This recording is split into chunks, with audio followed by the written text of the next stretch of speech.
नमस्कार, मी शिल्पा इनबीसीच्या जबाबदार कोण मध्ये आपलं सर्वांचं स्वागत। 8 ऑगस्ट 2004 नागपूरच नव्हे तर संपूर्ण महाराष्ट्र हादरून उठला, कारण नागपूरच्या न्यायालयात न्याय मागणाऱ्या लोकांनीच एका गुंडाची हत्या केली।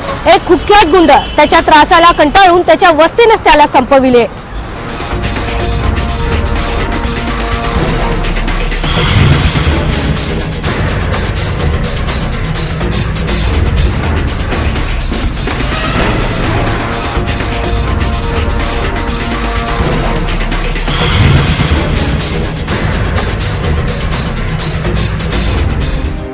ऑगस्ट 2004 दुपारी 2:30 वाजता जिल्हा व सत्र न्यायालयात हातात दगड आणि चाकू घेऊन 200च्या वर महिला तसेच पुरुषांनी एका गुंडावर भर न्यायालयात हल्ला चढवला। या हल्ल्याची तीव्रता एवढी जास्त होती की अक्षरशः न्यायालय परिसरात त्या गुंडाच्या रक्ताचा सडा पडला होता। अवघ्या 15 मिनिटात नागरिकांनी त्या गुंडाचा खात्मा केला। कोण हा गुंड आणि का म्हणून लोकांनी त्याला मारलं असावं?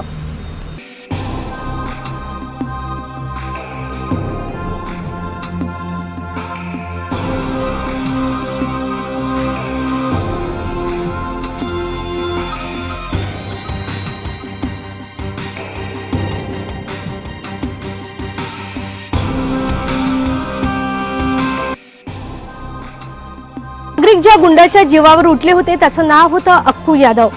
अक्कू यादव 1994 पासून उपराजधानीतील कस्तुरबा नगर झोपडपट्टीत धुमाकूळ घालत होता आणि तेथील सामान्य लोकांना मारहाण करणे, धमकावणे आणि महिला तसेच मुलींवर अत्याचार करत होता। अक्कूची वस्तीत एवढी दहशत होती की महिलांना घराबाहेर एकटं पडणंही कठीण झालं होतं। दिवसेंदिवस वस्तीत अक्कूची दहशत वाढतच गेली आणि सामान्य लोकांना मोकळेपणाने श्वास घेणं कठीण झालं। कोणाचीही पोलिसात तक्रार करायची हिंमत नव्हती आणि तक्रार केलीच तर तो सुटून यायचा, एवढी त्याची दहशत खाकी वर्दीवरही होती। म्हणूनच वस्तीतील लोकांच्या सहनशीलतेचा उद्रेक झाला आणि त्यांनी अक्कूला संपवण्याचा कट रचला।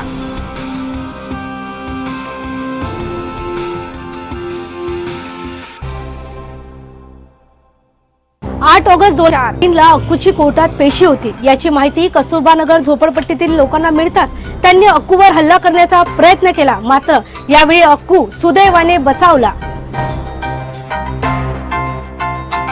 अक्कू बचावला असला तरी त्याच्यावरील संकट अजूनही टळले नव्हते। 8 ऑगस्ट 2003 ला नागरिकांच्या हल्ल्यातून अक्कू बचावला असला तरी 13 ऑगस्ट 2003 चा दिवस पुन्हा उजळला। याही दिवशी संतप्त नागरिकांनी अक्कूवर हल्ला चढवला आणि या दिवशी मात्र अक्कू नावाची दहशत संपली।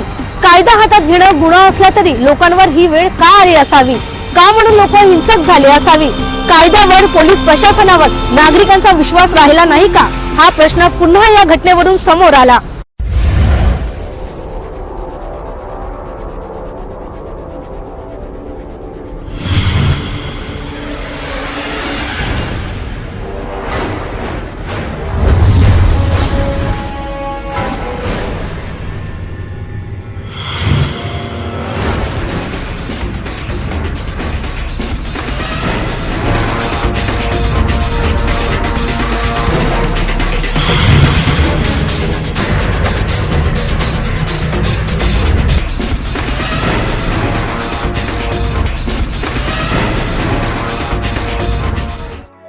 आजची या उपराजधानीची जर आज आपण परिस्थिती बघितली तर प्रत्येक गल्लीत आणि प्रत्येक एरियात एक अक्कू यादव आज निर्माण झालेला आहे। ही जी पूर्ण परिस्थिती आज जी निर्माण झाली आहे त्याच्यावर शासनाचा कुठेच वचक नाही आहे, शासनाचा कुठेच लक्ष या ठिकाणी दिसत नाही आहे। आणि शेवटी हा सामान्य नागरिक आहे, हा शेवटी कोणाकडे दाद मागणार आहे? हा न्याय कोणाकडे मागणार आहे? जेव्हा तो सर्व बाजूने हारतो तेव्हा या लोकांच्या रागाचा उद्रेक होऊन अशा प्रकारच्या घटना घडतात आहे। आणि शासनाने जर यापुढेही याच्याकडे जर लक्ष दिलं नाही तर मला वाटते येत्या काळात या नागपूर शहराच्या प्रत्येक एरियात जे अक्कू यादव प्रकरण न्यायालयात झालं तसं त्या नागपूर शहराच्या गल्ली बोळीत लोकांच्या रागाचा उद्रेक झाल्यावर असे प्रकार नेहमी घडतात। पण या कागदामधून कायदा हातात घेणं योग्य आहे असं आपल्याला वाटतं? नाही, कायदा हातात घेणं योग्य नाही, पण आज लोकांचा विश्वास या न्यायव्यवस्थेवरून उडत चाललेला आहे। कुठेही त्यांना योग्य न्याय मिळून नाही राहिला आहे। पोलीस प्रशासनाकडूनही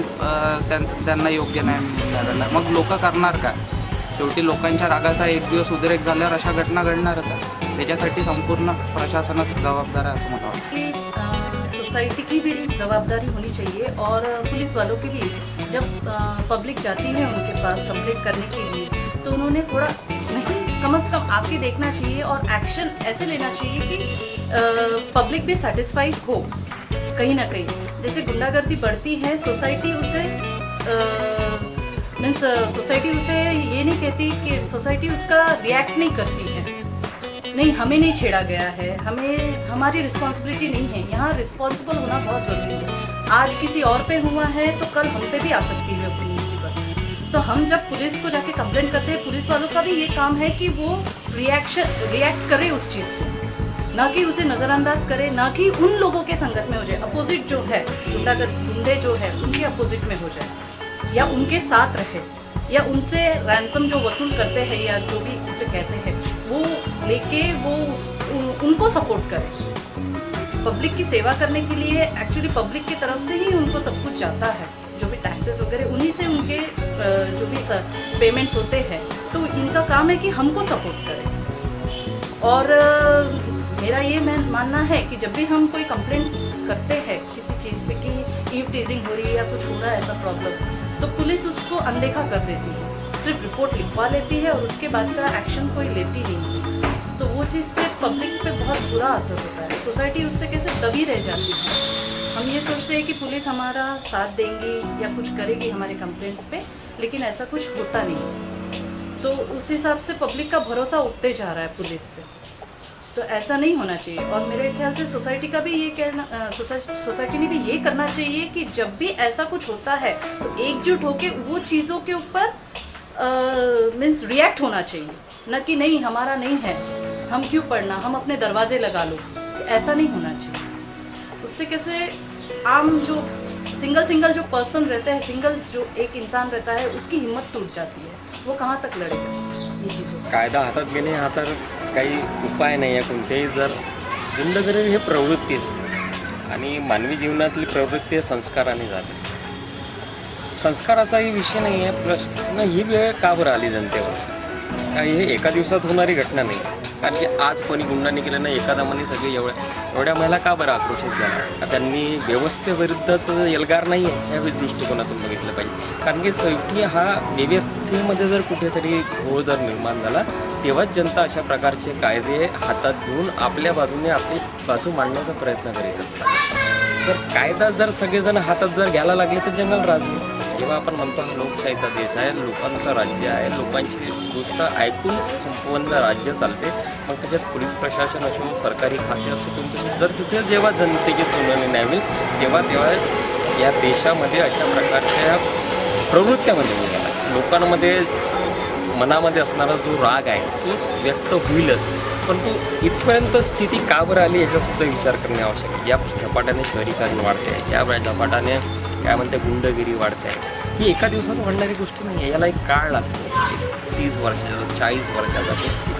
ती काळामध्ये जेव्हा माणूस तो धुरपट जातो. आज तुम्ही बघा, आज हळूबाईची संस्कृती ज्याला म्हणतो आपण, की अगोदर एक महिलांचा संच असायचा, पापड्या बनवणे, कुरवड्या बनवणे, एकमेकांच्या घरी जाऊन एकमेकांच्या दुःखांची त्यांचं नाते असायचे. आज ती गोष्ट राहिलेली आहे का? आज बाजूच्या घराच्या माणसाला हे माहिती राहत का त्याच्या घरी काय चाललं ना आपल्या घरी काय. या झपाट्याने जे काय म्हणू आपण त्याला लिबरलायझेशन, उदारीकरणाच्या नावाखाली जे सगळं म्हणजे वाईट जे आचरण लोकांमध्ये वाढत चाललेलं आहे त्याचाच हा दुष्परिणाम आहे. आणि महिला विशेष करून आज महिला स्वतःला सुरक्षित समजत नाही, कारण की त्यांचा पोलीस प्रशासनावर विश्वास नाही असं म्हणता नाही येईल. परंतु ज्या पद्धतीने पोलीस प्रशासनाने आपली स्वतःची जबाबदारी घेऊन कारवाई केली पाहिजे, परंतु पोलीस प्रशासन कधी कधी काय असते, कारवाई करूनसुद्धा कोर्टामध्ये जेव्हा जाऊन अशा प्रकारचे गुंड सुटतात तेव्हा लोकांच्या हाती निराशा येते. कारण की पोलीससुद्धा बरेचसे इमानदार काम करणारे पोलीस अधिकारीसुद्धा आहेत, परंतु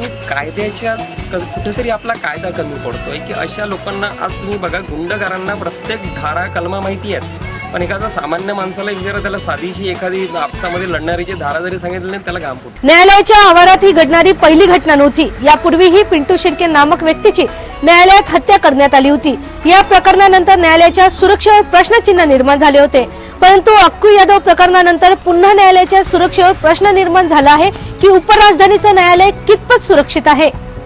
नाही, आजपर्यंत काही एक सुरक्षा झालेली नाहीये. वाड्याच्यात आमच्या याच्यात काही झालेलं नाहीये. आपण पहा, पिंटू शिर्के, अनिल पवनी पगार, अक्कू यादव आणि त्यानंतर एक फिरोज नावाच्या व्यक्तीचा हल्ल्याचा प्रकरण झालेलं आहे.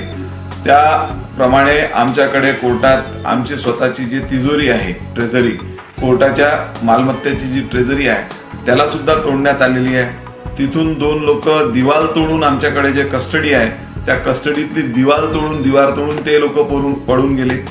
त्यानंतर आमच्याकडे सायकलांच्या चोरी, मोटरसायकलमधून सामानाची चोरी, या प्रकरणात दैनंदिन वाढ चाललेली आहे.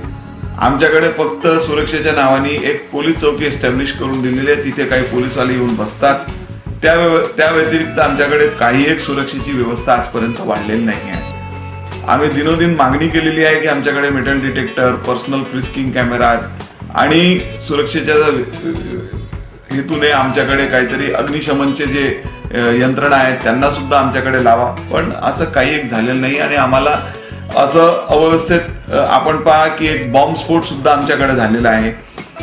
अशा परिस्थितीत आम्ही जगणं आमचं चालू आहे तिथे आणि एखाद दिवस आमच्याकडे काहीतरी एक भयानक प्रकरण होईल आणि जेणेकरून काही लोकांचे जीवाची सुद्धा हानी होऊ शकते आणि मालमत्तेची तर हानी होणारच आहे. आम्ही मागणी करत आहोत दिनोदिन की बाबा आम्हाला काहीतरी सुरक्षेसाठी आम्हाला काहीतरी वाढ करून देण्यात यावी, आम्हाला चांगली यंत्रणा आम्हाला एस्टॅब्लिश करून देण्यात यावी. आम्ही मुख्यमंत्र्यांपर्यंत, आमचे चीफ जस्टिस पर्यंत आम्ही मागणी केलेली आहे, पण त्यांचं म्हणणं एकच आहे की आमच्याकडे फंड नाही आहेत आणि आम्ही तुम्हाला काही एक करू देऊ शकत नाही. अक्कू यादव प्रकरणाला आज 10 वर्ष होत आहेत. अक्कू यादवच्या अत्याचाराला कंटाळून महिलांनी दुर्गेचं रूप धारण केलं आणि अक्कू यादव सारख्या राक्षसाची न्यायालय परिसरात हत्या केली. सध्या या प्रकरणाशी संबंधित आरोपींवरील निर्णय न्यायालयात विचाराधीन आहे. पूर्वीच अशा गुंडांवर पोलिसांचा धाक असता तर अक्कू यादव सारख्या गुंड्याची हिंमत वाढली नसती. आजही उपराजधानीतील असंख्य गल्ल्यांमध्ये अक्कू यादव सारखे अनेक गुंड फिरत आहेत. वेळीच अशा गुंडांवर आळा बसवणे गरजेचं आहे, नाहीतर पुन्हा एकदा सामान्य नागरिकांना हिंसक होण्याची वेळ येईल. कोणमध्ये इतकंच. तोपर्यंत सतर्क राहा, सुरक्षित राहा, पाहत राहा जबाबदार कोण.